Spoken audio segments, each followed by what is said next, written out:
¿Qué tal? Probablemente este sea el último video que grabe aquí el día de hoy para los chicos de cuarto semestre para física.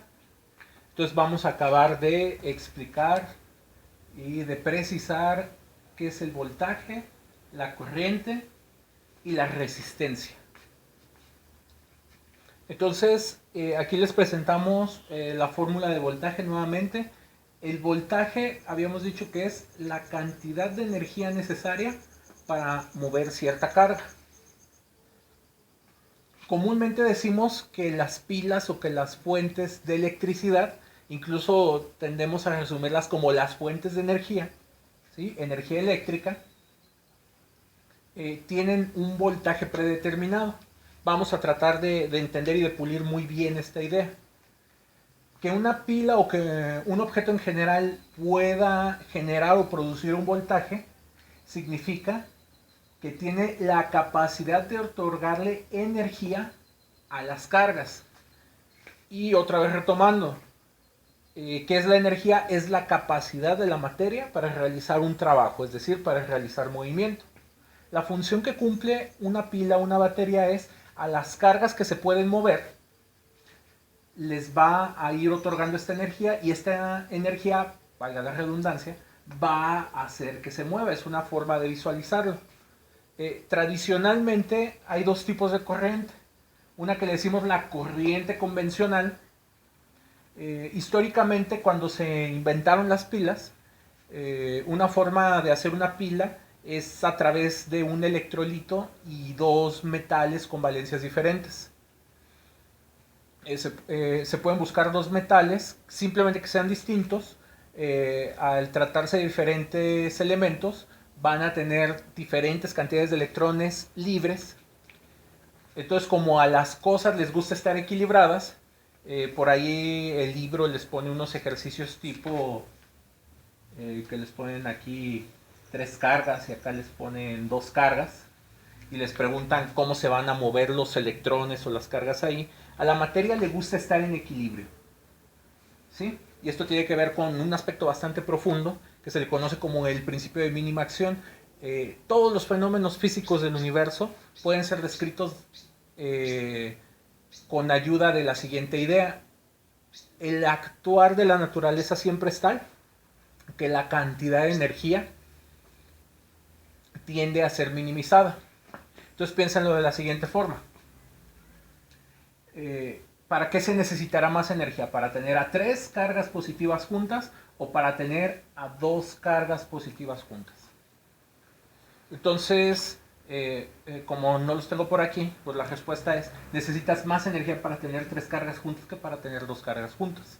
Y aquí va a haber más fuerza de repulsión, por lo tanto hay que utilizar mayor fuerza, es decir, hacer un gasto energético más alto para tener esto. Si este cable de unión da la posibilidad de que exista un tipo de movimiento, para minimizar la cantidad de energía que existe aquí, aquí va a empezar a moverse suficiente carga hasta que los dos objetos se queden perfectamente equilibrados. Entonces, esa es la idea. ¿Por qué ocurre eso en el universo? Porque por alguna extraña y misteriosa razón, que es una pregunta más filosófica que física, pues al universo le gusta mantener baja la energía, le gusta mantenerla mínima. Ahora, antes de que supiéramos este tipo de cosas, retomando la discusión original, una forma de hacer una pila se pueden tomar dos metales diferentes, uno que tenga un poquito más de electrones, un metal que tenga un poquito menos de electrones y se hacen capas consecutivas. Si alguien ha roto o abierto una batería, verán que son una especie de sándwich de metales apilados. Entonces, por configuración electrónica, un metal tiende a tener más carga. Ustedes colocan dentro estos metales dentro de algún electrolito, puede ser desde agua con sal, puede ser algún ácido, puede ser cualquier material que ayude a esta movilización electrónica. Entonces, como aquí nos gusta mantener el equilibrio, las cargas se van a empezar a mover de capa en capa y esto va a permitir que las cargas libres ganen energía y estas se empiecen a desplazar. Entonces, cuando se inventaron todas estas cosas y se fueron descubriendo, no se sabía de la existencia de los electrones.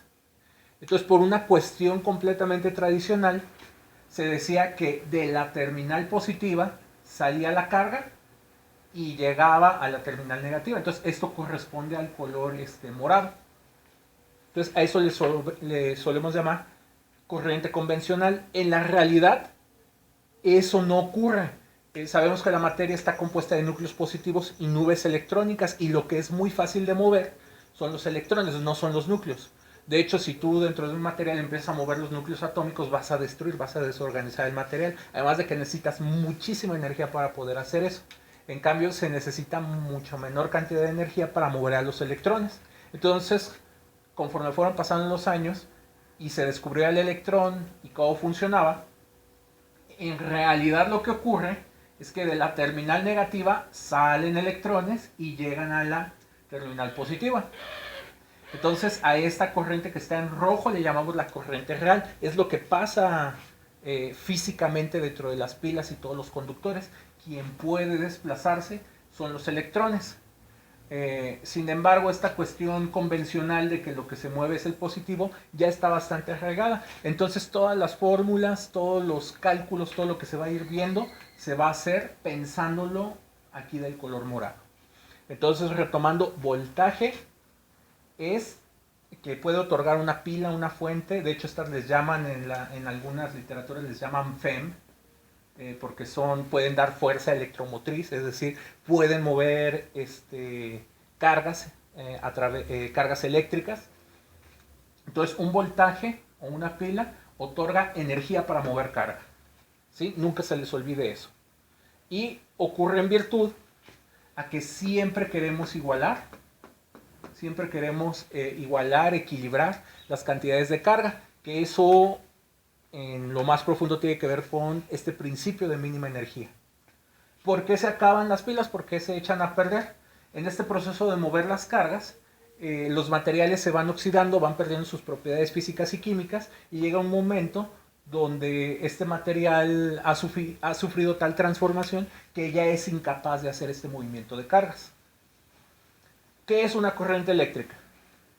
Las corrientes eléctricas no es más que mover una determinada cantidad de carga en una determinada cantidad de tiempo.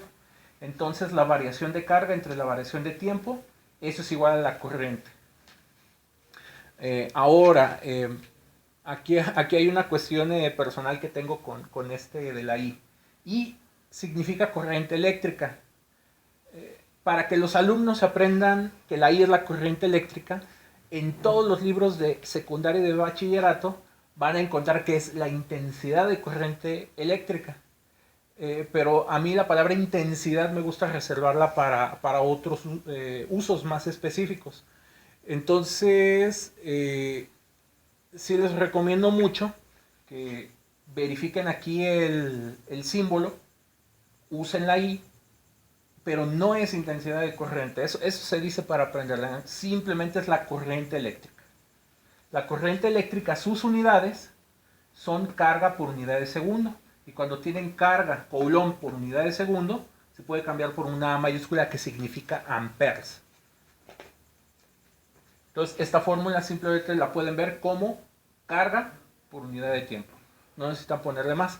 En las partes más formales lo van a encontrar como el cambio de carga en un intervalo de tiempo.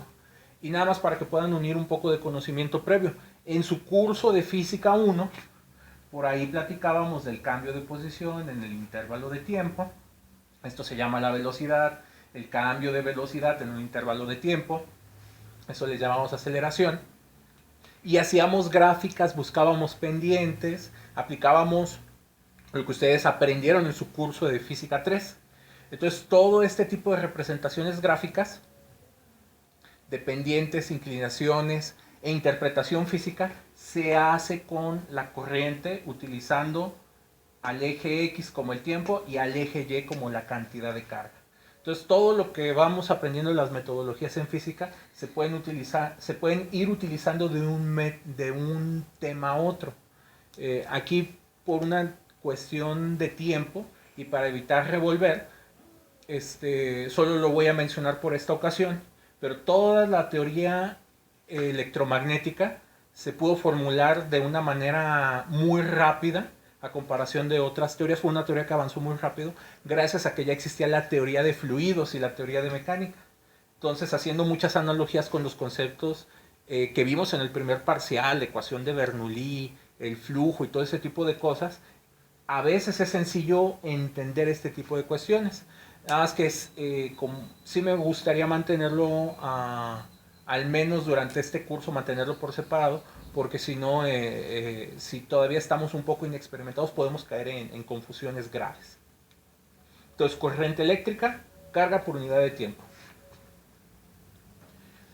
Ahora, que una carga se pueda mover a través de un material conductor, eso es una idealización. En realidad los materiales conductores suelen tener muchos defectos. Es decir, las redes cristalinas que hablábamos en los otros videos, por donde se pueden ir desplazando los electrones libres, no son redes que sean perfectas todo el tiempo. Pueden tener impurezas de otros materiales, pueden tener defectos en la red. Entonces eso hace que el movimiento de cargas no sea completamente ideal. Aquí pensando en el caso de la corriente real, cuando vienen los electrones, cuando salen los electrones de aquí para llegar a la terminal positiva, los electrones todo el tiempo se van a ir encontrando con obstáculos en el cable, debido a que el cable puede tener estos defectos intrínsecos de los que estamos hablando. Entonces, cuando el electrón viene por aquí, se encuentra con el defecto y en lugar de avanzar libremente, empieza a chocar contra los defectos, busca algún otro tipo de camino, puede interferirse con otros electrones y eso hace que se produzca calor. Entonces el calor hace que empiecen a vibrar el material internamente a nivel molecular. Estas vibraciones producen más defectos. Entonces este proceso de ir moviendo cargas de aquí para acá, en la realidad es puede llegar a ser muy ineficiente. Y a eso lo conocemos como resistencia de un material. Es decir, el material de forma natural que tanto se opone a que los electrones, a que las cargas eléctricas puedan transitar dentro de él. Aquí vamos a ir introduciendo algunos términos que pueden escucharse muy parecidos, pero son diferentes. Entonces se habla de una cantidad que se llama resistividad. La resistividad tiene que ver completamente con el material. A esto nos referimos hay materiales que son más óptimos para mover electrones que otros. Por ejemplo, ¿se pueden hacer cables de aluminio? Sí, se pueden hacer cables de aluminio, pero no conducen la electricidad tan óptimamente como un cable de oro, por poner el ejemplo. Por ahí, si no me falla la memoria, el mejor de los conductores es la plata. Bueno, ¿por qué no se hacen cables de plata? La plata se oxida muy fácilmente y si se empieza a oxidar deja de conducir. Entonces hay muchos factores a tomar en cuenta según el material. Hay materiales con los cuales es fácil hacer cables, por ejemplo el cobre, el oro. Hay materiales que pueden ser muy buenos conductores, pero hacer los cables puede ser complicado. Entonces este valorcito nos dice qué tanto se opone de manera natural un material al paso de corriente. Letra sigma. La letra sigma significa conductancia. Entonces la conductancia es lo inverso a la resistividad. Mientras la resistividad nos dice qué tan malo es el material para conducir electricidad, la conductancia nos dice qué tan bueno es. Y se encuentra en este par de fórmulas. La resistividad es igual a el inverso de la conductancia, o la conductancia es igual al inverso de la resistividad. Entonces, estos dos valores son recíprocos y si tú conoces uno, puedes obtener inmediatamente el otro. ¿Qué es lo más importante de la resistividad y de la conductancia? Son los valores intrínsecos de los materiales. Ahora, como se los comentaba, el cable puede ser susceptible a producir mucha resistencia debido a su geometría. Entonces, esto tiene que ver con una cuestión como muy natural, muy obvia. Y tiene que ver con estas analogías con las cuales hay que ser precavidos. Un cable que conduce electricidad se lo pueden imaginar como una tubería que conduce agua. Entonces, si la tubería es muy larga, si la tubería es muy ancha, si la tubería va cambiando de forma, pues la tubería puede ser más óptima o menos óptima para llevar agua a alta velocidad. Entonces, algo muy parecido ocurre con esto. Entonces, para hacer esa descripción, se utiliza un aparato matemático que se le conoce como ley de Ohm. La ley de Ohm dice qué, tan, qué tanta resistencia puede mostrar un material para el paso de cargas eléctricas.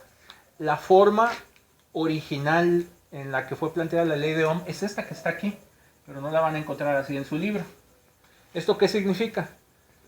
Que la corriente es igual a la conductancia del material por el campo eléctrico que se le aplica. Volviendo al video anterior, hemos dicho que para mover cargas se necesita un campo eléctrico. Entonces, si el campo eléctrico es muy alto, obviamente van a poder mover más fácilmente las cargas. ¿Y de qué va a depender? Pues va a depender principalmente del material y de la geometría del material. Entonces, para hacer cálculos bastante finos, se tiene que utilizar esta ley. Y como verán, aquí encuentran unas rayitas de vector. Bueno, la corriente eléctrica, como ya habíamos dicho, es parecida a la velocidad. Y habíamos dicho que y ustedes bien saben que la velocidad es un vector. Entonces, la corriente eléctrica, al poder tener dirección, estrictamente se puede entender también como un vector. Ahora, la intención no es ir complicando las cosas. A este nivel vamos a tratar únicamente casos muy sencillos. Entonces vamos a tratar únicamente con conductores que son muy largos y muy delgados, es decir, con cables. Cuando el conductor es muy largo y muy delgado, esta ecuación de aquí se va a transformar en esta. Y esta es la que vamos a estar utilizando principalmente.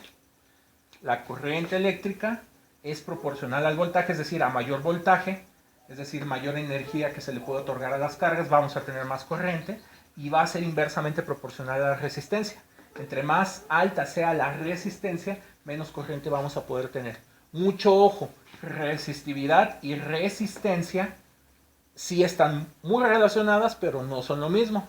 ¿De qué forma se relacionan? Con esta última fórmula. La resistencia de un alambre depende de su material, que es la resistividad, del largo del alambre y del área transversal del alambre. Entonces, el alambre, entre más extenso sea, va a presentar más conducción eléctrica, y esto tiene sentido. Entre más larga es una tubería, pues bueno, al agua le va a costar más trabajo llegar de una parte a la otra. Entre más ancha es la tubería, es más fácil que llegue una gran cantidad de agua del otro lado. Usos para la vida diaria o para la vida práctica. Cuando conecten algún dispositivo que utilice electricidad, eviten las extensiones largas. Una extensión muy larga se va a calentar fácilmente. De hecho, si la extensión es muy larga y ustedes conectan algo que tenga mucho consumo eléctrico, por ejemplo un refrigerador, una lavadora, pueden quemar la extensión o pueden quemar el mismo aparato. Deben de ser muy cuidadosos si van a hacer compras de dispositivos que consuman mucha electricidad. Hay una cosa que se llama el calibre de los cables. El calibre de los cables les dice qué tan ancho es el cable. Si el cable no es lo suficientemente grueso o ancho para el consumo eléctrico que tiene el aparato que están utilizando, también pueden quemar el aparato, pueden quemar el cable. Entonces, esto es para encontrar la resistencia de un alambre. Como verán, depende del material y de la geometría. Esta es la ley de Ohm que vamos a estar utilizando. ¿Sí? Y aquí pues ya queda bien explicado qué es el voltaje, qué es la corriente y qué es la resistencia.